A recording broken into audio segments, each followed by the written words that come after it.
Okay, I do. This is episode 94. We've had to fight with Hangouts just to get this thing to work, so I'm going to make it worth our time and get this show on the road. Um, we recently discovered the possibility of water on Mars, and that in and of itself is pretty exciting. The First of all, what was your first reaction when that popped up? Which one of this? Either one of you. Okay. You go ahead, Curtis. I'm trying to pull up my links real quick. Well, I wasn't really actually all that surprised. Um, I followed the Mars mission since I was in high school. I spent a lot of time here at Tech as an astrophysics major, and we've been making very curious discoveries about water on Mars for the last 8 or 9 years, really longer than that, really. But we've had evidence in the past of what's called water transport on Mars, which is what Curiosity has seen recently, and that's evidence that water ice has melted and it has flowed down a slope or from a high area to a low area.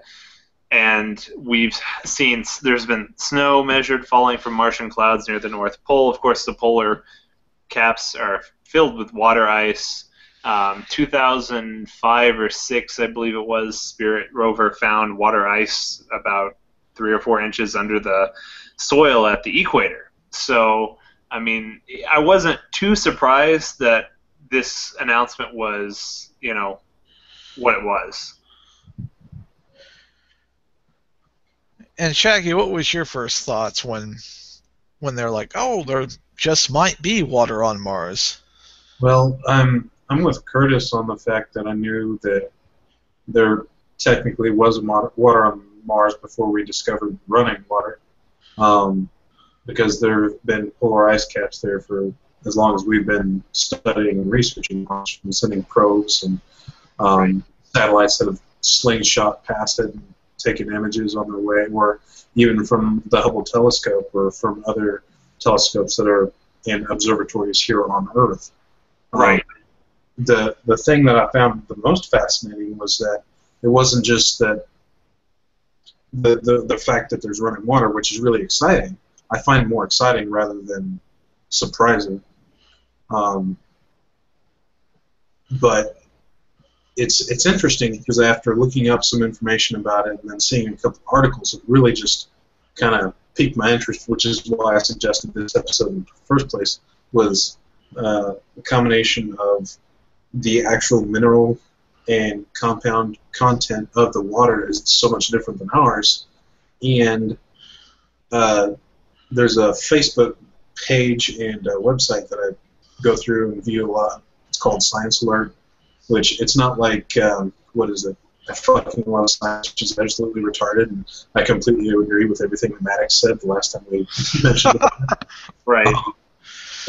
I mean, sometimes you do have to take it with a tad bit of grain of salt because sometimes they exaggerate and stuff like that. But they had a headline on there about why the Mars rover, in this case they're talking about Curiosity, is banned from actually doing further research on the water. I was like, what the fuck? Why is that? So I did some more research and found out that there's an actual interstellar treaty that was put into place by the UN, which was in coordination with a bunch of nations. The idea behind the treaty was you don't want to contaminate a different environment with stuff that we bring into it. We want to keep it as undisturbed as possible in order to get the maximum discovery, what have you, out of it. Because going in there not caring could inadvertently kill something that could be a major discovery as well. So that's a concern to a lot of people outside. It sounds like this doesn't make any sense. at all. But um, like Curtis, your thoughts on this whole treaty thing? Well, the treaty was started by the scientific community. It went through the United Nations, I think, in the 80s, right after the Pioneer and Viking missions to Mars in the late 70s.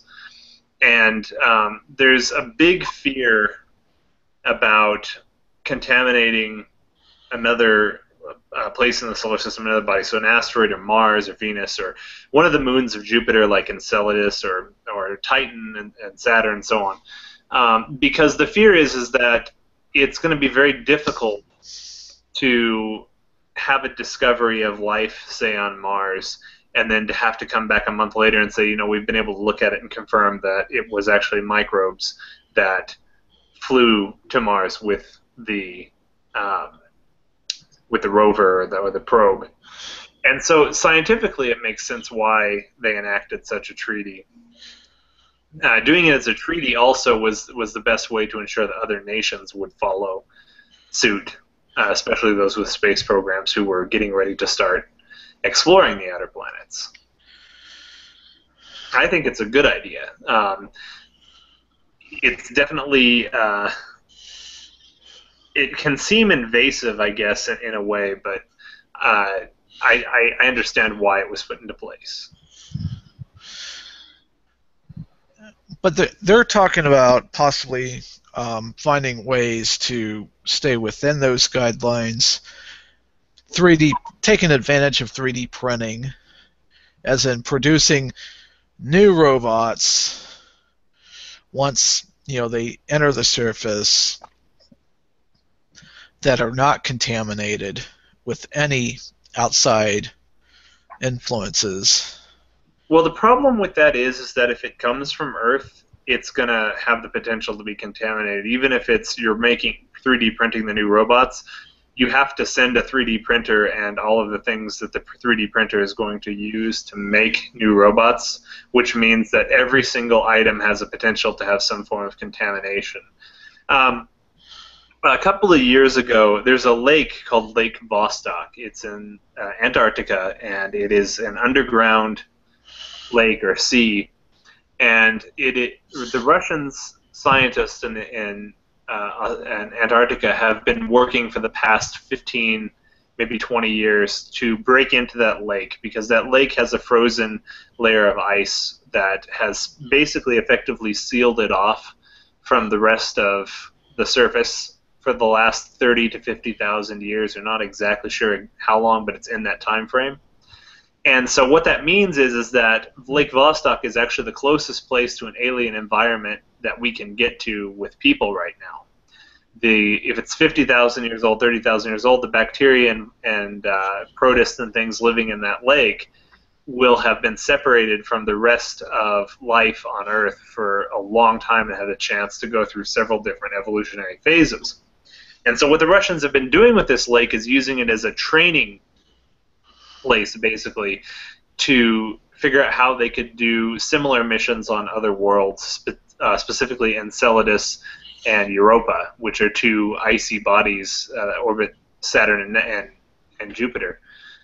And they've been trying to come up with all kinds of techniques about how to put something down to seal the ice, new ways of using radiation to sterilize equipment, that sort of thing. And I think that is what is going to help us figure out how to do it more safely and how to keep potential for contamination down as low as possible. Well, and the problem that we have right now with using our current techniques of sanitation, which is either massive amounts of heat, which will damage electronics, which are always sent into space with any sort of probe or robot, or immense amounts of radiation, not small amounts of radiation, which can also damage electronics. So, well, I mean, and radiation damages nearly anything, if not everything, in some way, shape, or form. So this begs the question of whether we'll be able to see a human expedition to Mars in our lifetime. That's kind of up in the air. I'm thinking maybe not as much. Certainly, we've gotten closer to a possibility, but there's still so much more to me to learn before even attempting such a thing. Well, that's actually, I kind of disagree because that is the purpose of what's been going on at Lake Vostok. It is not entirely only a Russian venture. The U.S., the Chinese are doing similar programs, and in some cases, I know Russia and the U.S. Have been working together and sharing data and information. And Mars is not, I think, the most likely place to have to worry about microbial life. I really don't think that we're going to see any active biology on Mars. Now, with that being said, places like Enceladus, Titan, Europa, Ganymede, some of these Jovian moons, maybe even Venus, these places that have actual atmospheres, those are the concern areas that you have to worry about contaminating. And so I do think we'll see a mission to Mars, at some point in our lifetimes. In fact, I mean, if you're to believe Mars, was it Mars One? I think is the program or something like that. They're ready to go by 2022 or something like that. And I think that you'll see what would be the proper discourse for it. I think you'll see new solutions to these problems also creep up. I mean, the amount of research that's currently being done is actually pretty mind-boggling. It's quite cool to look at and see what different universities and different labs are coming up with. All right, so Shaggy, do you think we'll be having a Mars expedition in our lifetime? Yeah, I can see it happen. I don't know if we'll actually hit it by 2022 by the mission that they're going to have. And the reason why I think that is because if you look back at when we sent people onto the moon, or take that into account when factoring in that we're going to try and travel all the way to Mars, the distance between Earth and the moon is, I don't know exact numbers, but it's relatively very, very small compared to the distance between Earth and Mars.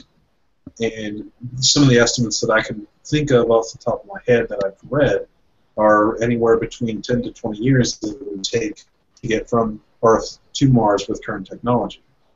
And well, actually, you should be able to make it in about 3 months. The issue with years is that what you have to do is you have to wait until Mars is at its closest approach in its orbit, and then you launch your craft at that point.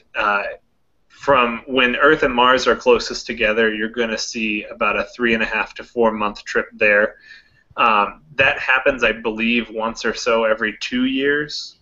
So what you would have to do is you would send someone to Mars at the closest approach, and then they're going to have to wait another year, year and a half to come back when it reaches closest approach again. But this is not so much a problem anymore because a lot of the former NASA contractor companies are coming out with brand new engine designs. I think it's Orbital Dynamics is the name of the company that has the Ion rocket that is pretty much tested and ready, and it can guarantee a speed of about 30 meters per second in the vacuum of space, which is quite fast. I think the space shuttle is going something like a meter per minute, in the vacuum of space, or so probably even lower than that in terms of speed. So, pretty impressive.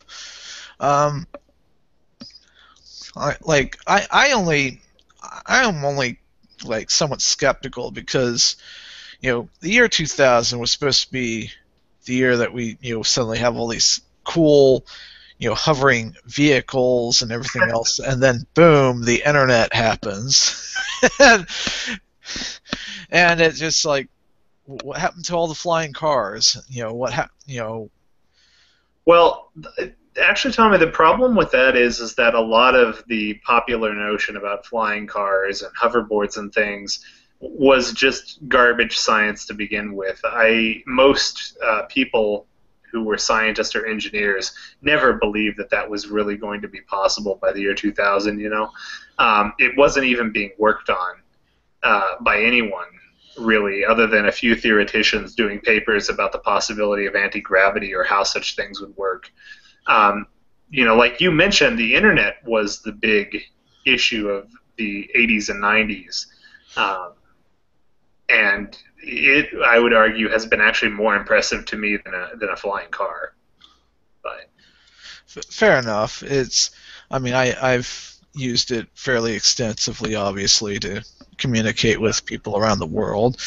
Um, it, it's just, when you think we might start heading towards that, and then something else comes along and reminds me of the whole 3DFX commercials of, this, processor is capable of so many operations per second, and they're showing all these possible advances, including like medical advances. Oh, let's use it to make video games with. And the guy suddenly has a heart attack and falls off the, running machine and everything else, reminding me of of that. And I'm wondering if there isn't some, distraction involved in kind of delaying things a bit. And is that necessarily a bad thing either? But that's where I'm like, okay. And will corporations see their pet industry as being threatened by innovation too? Because I've seen that as kind of a problem as well. yeah, That also holds back innovation. I'd like to see it happen. yeah. Well, I think one of the biggest problems with innovation and space technology is that it's very expensive research to do. The United States has learned in the last, I don't know, 5 or 6 years this lesson that robots are cheaper than people, and robots are doing more than people ever could in space. And that's why you've seen a decline in the U.S. manned space program as opposed to the unmanned space program, which has actually accomplished more in the last 10, 15 years than the entire space program as a whole did throughout the 60s, 70s, 80s, and early 90s, which is really impressive. Since we started sending rovers to Mars, they've rewritten the main Martian textbooks 30, 50, 60 times. You'd have to go and count editions to see all the changes, all the information. So, so the main pattern now is send robots out first, scout the area, find out as much as you can about it, then send humans with more robots. Well, I think if you look at least in the theoretical side, the science side, the scientists are saying just send the robots and don't even waste time sending people. Sending people creates all kinds of problems because you have psychiatric issues that arise from space travel, bone density, radiation exposure, lack of ability to interact with a doctor or medical professionals. You have relationship issues, fights, or potential problems, and then of course you've got all the propulsion, how to take all the food, water, supplies you need, and all of that. When a robot, you just need a little bit of uranium or plutonium and a good chassis, and it's good to go, and it can do, a lot more, like I said, than I think people can. Now, eventually, yeah, I think people will break out into the solar system and begin to do lots of things. But I really think that the next 50 years is really going to be the age of robotic exploration, and it's only going to get better as nations like India and China and the European Space Agency, Greece, Iran, and so on, Japan, start to really participate with the United States and maybe even sometimes compete with them to make new discoveries and make new types of technology that can survive. As Shaggy mentioned earlier, issues with too much heat or radiation for electronics. I know the Japanese are working extensively to try to overcome a lot of those problems, and they're producing a lot of papers right now, especially in mechanical and electrical engineering, on solutions to issues like that. Well, I do hate to cut it short, but I have to be at work soon. So, any closing thoughts on this? I'll let Shaggy go first. Well, see, I had some things to say earlier, and you pretty much took everything. So, yeah, I feel bad. I guess when it comes to like talking about the age of, oh yeah, here we go. Talking about the next 50 years becoming the age of robotic exploration, I can agree with that. And something that I would like to see would be more exploration of not just Mars or the Moon, but I'd love to see us be able to go to like Saturn and Jupiter's moons that we mentioned earlier, like Ion, Titan. Titan's a volcanic moon, right? If I'm not mistaken. Well, it has some active volcanism, but it's actually very similar to Venus. It has an atmosphere. It has liquid lakes of methane on it. It's pretty neat.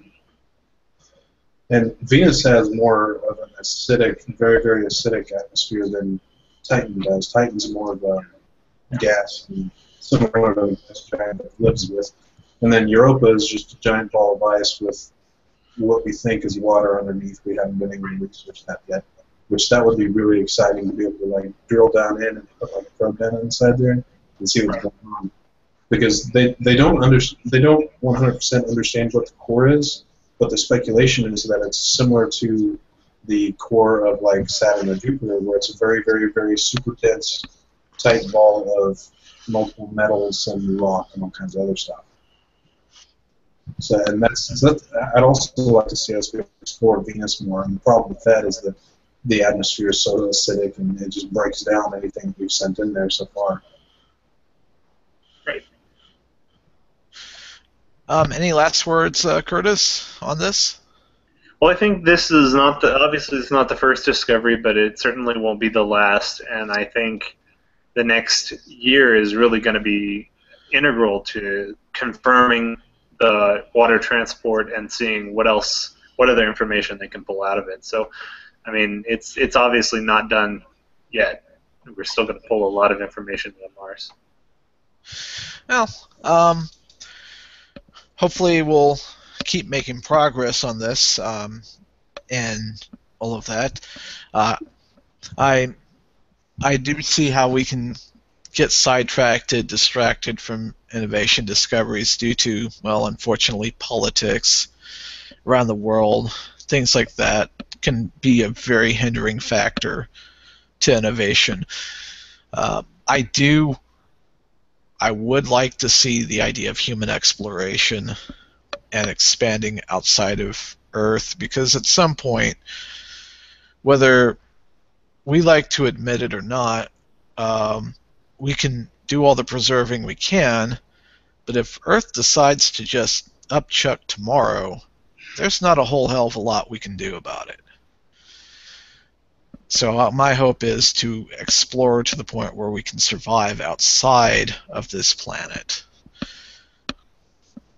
and keep going. But we'll see what the future brings us. Entertain yourself, educate yourself, empower yourself. We'll be back next week, and hopefully we'll have something even more bizarre, interesting, what have you. So take care, everybody. See you guys. Yeah.